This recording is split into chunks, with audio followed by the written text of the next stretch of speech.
The door opened only wide enough to let the firelight spill across the porch. Rain streaked down the wood like tears, and the smell of wet earth and fear rushed in together. They stood close, shoulders touching, 10 figures wrapped in torn cloth and resolve, eyes bright in the lantern glow. The youngest clutched an older woman's sleeve, knuckles white, lips moving in a prayer that never found sound. Wind pressed at their backs as if urging them forward.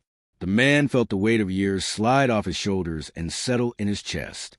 He saw blood darkening hems, a tremor in hands that had held fast for days, and something else beneath it all, defiance sharpened by love. He swung the door wider and stepped aside. The storm followed them in, shaking itself on the floorboards, but the women crossed the threshold like a single breath released. Inside, the house protested the sudden crowd with creaks and sighs. The fire flared, shadows leaping across walls hung with tools and memories. He set the iron bar back into place and leaned his weight against the door for a moment, listening.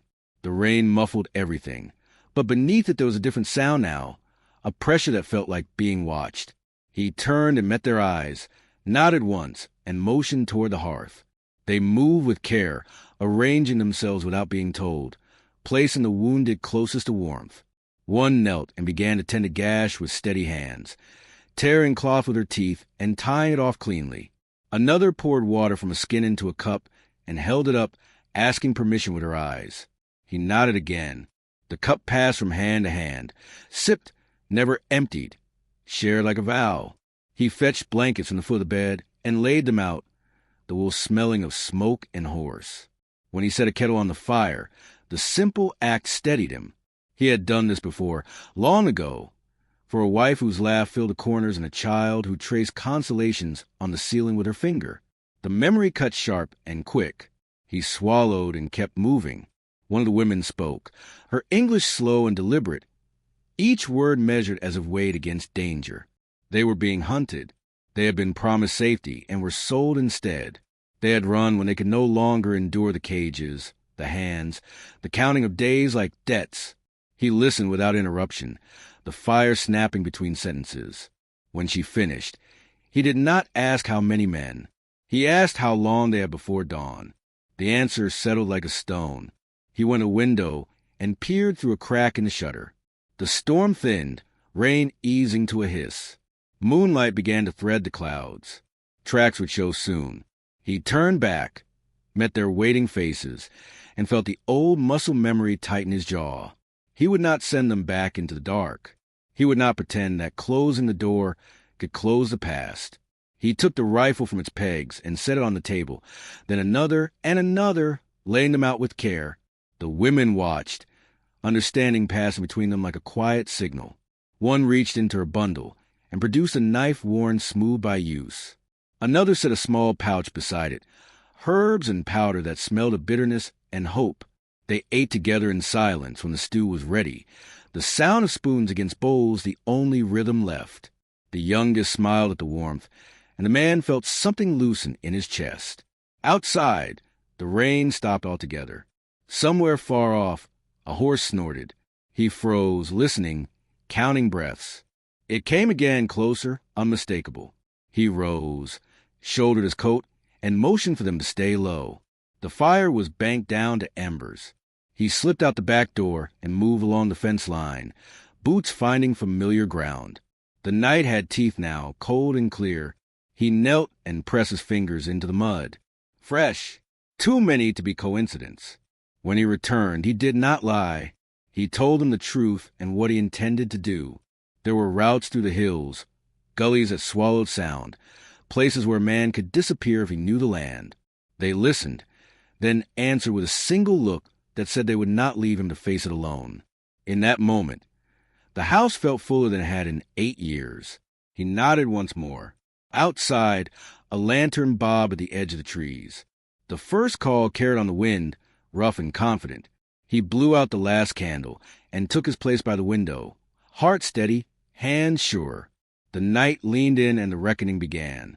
The lantern paused, its light wavering as if the man holding it sensed resistance in the dark. Another glow answered it farther down the fence line, then another, until the night seemed stitched with small, moving stars. Voices drifted in low and easy, the kind that came from men who believed the ending was already written. The man eased a rifle up and rested the barrel against the sill, not aiming yet, only measuring distance and patience. Inside, the women shifted without sound, spreading to the house like water finding cracks, each knowing where to be without instruction. One barred the back door. Another climbed the narrow ladder to the loft, peering through the slats with a clear view of the yard. The youngest was guided into the pantry, wrapped tight in blankets, a hand pressed over her mouth to keep fear from turning into noise. The first shout came sharp and false-friendly, calling out promises that tasted like rot even from a distance. The man did not answer. He waited until the lantern light crept closer, until boots crushed gravel by the trough, until arrogance carried them just far enough inside the circle he had walked 100 times before. Then he fired once, not at flesh, but at wood. The shot shattered a post beside the gate, splinters flying, the crack echoing off the hills. The lantern dropped. Shouts followed, confusion breaking their easy confidence into jagged pieces.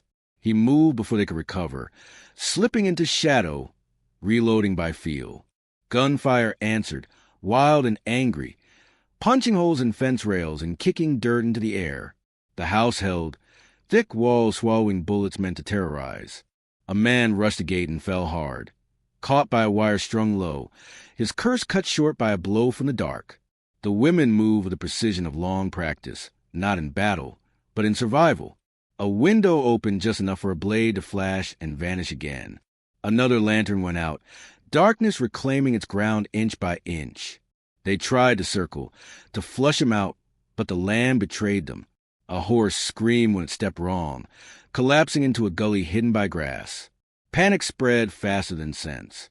The man fired again, this time true, dropping a figure who had found the range. The recoil drove old pain into his shoulder, but he welcomed it. Pain meant he was here. Pain meant he could still choose. A shadow loomed at the back of the house, a figure bold enough to believe himself untouchable. The back door shuddered under a kick. Inside, hands tightened around knives. When the door burst inward, the man met the intruder halfway, the two colliding in a tangle of breath and fury. They crashed into the table, bowls shattering, stew spilling like dark blood across the floor. The intruder smelled of whiskey and certainty. The man smelled smoke and memory. They struggled, boots slipping, until a blade flashed on the side and ended it clean. The body slumped, heavy and final. Silence followed, broken only by the crackle of embers and the distant pounding of retreating hooves. Dawn crept in pale and cautious, washing the yard in gray. The man stood at the threshold as light revealed what night had hidden. Broken fences, fallen men, the cost laid bare. He felt it all settle, the weight and the release, grief braided with something like hope. Inside, the women gathered, checking wounds, counting heads, holding one another until shaking stopped.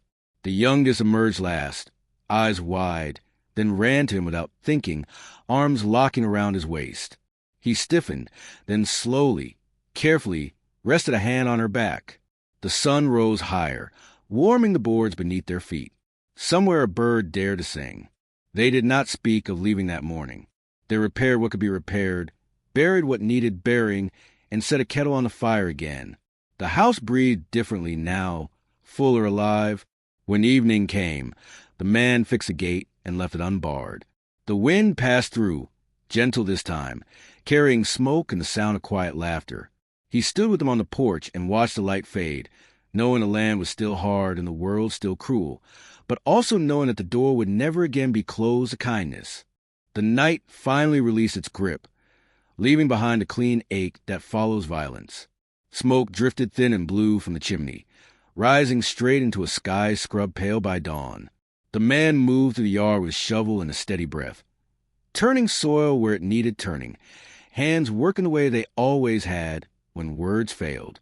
The women stood together at the fence, heads bowed, a low song threading the air. It wasn't a lament alone, but a keeping of names, of moments, of lives that would not be carried farther than this ground. When the last mound was smoothed and marked with stones, the song ended. Silence felt earned. By mid-morning, the ranch began to look like itself again. Rails were lifted and reset, wire pulled tight. A pot simmered. Bandages were changed. The man found himself listening for small sounds he had forgotten how to expect. Footsteps overhead, a laugh cut short, the scrape of a chair. He didn't stop them.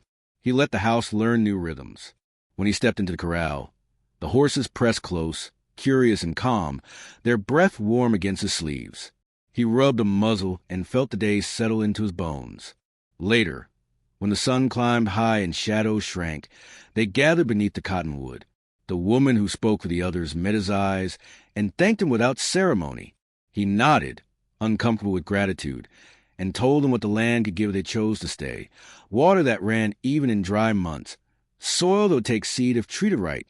Trails that led to trade without crossing unfriendly ground. He did not offer promises he could not keep. He offered work and space and a door that would open again. They took time with the choice. When it came quietly. They would stay long enough to heal, long enough to decide what came next. He felt something like relief and something like fear, and recognized both as signs he was alive. At dusk, the youngest tugged his sleeve and pointed to the sky. Together they watched the first stars prick through, the same ones that had watched him bury his dead and close himself off for mercy. He found himself speaking their names aloud, not as wounds, but as anchors. That night, the iron bar remained on its hooks. The fire burned low and steady. Outside, the land lay open and watchful, not forgiving, but fair in its own harsh way. Inside, breath and warmth gathered, fragile and stubborn. The man sat with his back to the wall and listened to the wind pass harmlessly by, knowing that whatever tomorrow brought, he would meet it with others at his side, and that the waiting he had done for so long had not been in vain. Morning came softly this time, not with alarms or fear, but with light creeping across the floorboards and the smell of coffee warming on the stove. The man woke before the others, as he always had, and for a moment the old habit told him to sit still and listen for threats. Instead, he heard breathing, slow and even, scattered to the house like proof. He rose, careful not to wake anyone, and stepped outside. The land looked different after what it had witnessed. Not kinder, not tamed, but honest. Fence posts leaned where bullets had kissed them, and the ground bore scars that would fade with rain and time. He walked the perimeter, checking, planning repairs in his head, and felt a strange calm settle over him. The fear that had once kept him sharp had loosened its grip, replaced by something heavier and steadier. When he returned, the house was stirring. A pot clinked. A low voice hummed. Someone laughed at nothing in particular, and the sound caught him by surprise, warm and unfamiliar. They ate together, passing bread, trading glances that no longer held suspicion. The youngest asked questions about the horses and the hills, about why the wind sounded different at night.